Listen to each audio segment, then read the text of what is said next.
அன்பார்ந்தவர்களே, துறவறத்தை நாடிய வளனார் எப்படி இல்லறம் பூண்டார், அதனுடைய வளர்ச்சி எப்படி இருந்தது என்பதை இறையடியார் வீரமாமுனிவர் நமக்கு மிக அருமையான ஒரு செய்யுள் மூலமாக தேம்பாவணியிலே காட்டுகிறார்.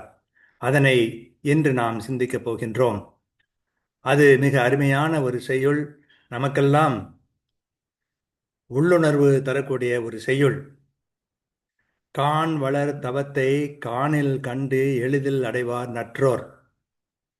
தான் வளர் தவத்தை கூட்டி தமர்க்கலாம் நகரில் காட்டல் வான் வளர் வளமை பூத்த மாண்பிதே இது நென்பாலாகும். மேன் வளர் உணர்வோ என்று மின்னென மறைந்தோன் சொன்னான் என்று இதனை கூறுகின்றார். இதன் பொருள் என்ன என்று சொன்னால், விண்மீன் போல வளரும் உணர்வு உடையவனே, காற்றில் வளரக்கூடிய தவத்தை மற்றோர் எளிதாக காட்டிலே கண்டு அடைவர்.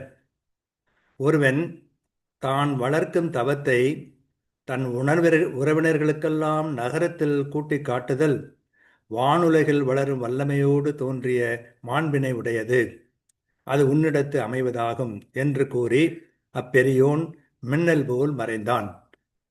இதனை எளிதாக சொல்வது என்று சொன்னால், எவராயினும் காட்டிலே சென்று எளிதிலே தவம் செய்து விடலாம். ஆனால் உறவினர் நடுவே துறவியாக வாழ்தல் அரிது. அது வானக நலன் பெற்றது. அத்தகுதி உன்னிடம் உள்ளது. இவ்வாறு ஒரு சான்றோர் சூசைக்கு உணர்த்தி விரைந்து மறைந்தார்.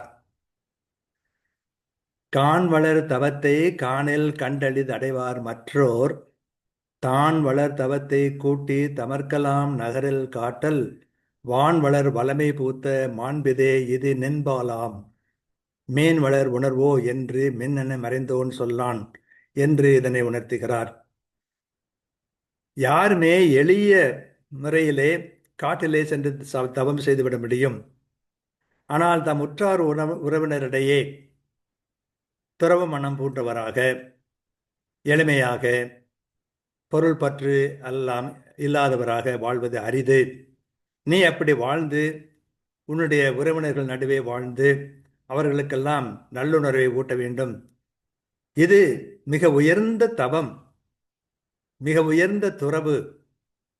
இதை செய்வதற்கு உனக்கு சக்தி இருக்கிறது, ஆற்றல் இருக்கிறது என்று வானவன் அவருக்கு உணர்த்தி மறைந்தான் என்று வீரமாமுனிவர் சூசை எவ்வாறு இல்லறத்திற்கு இசைந்தார் என்பதை கூறுகிற ஒரு அருமையை நாம் இங்கே காண்கிறோம். உணர்ந்து கொள்வோம். வாழ்க.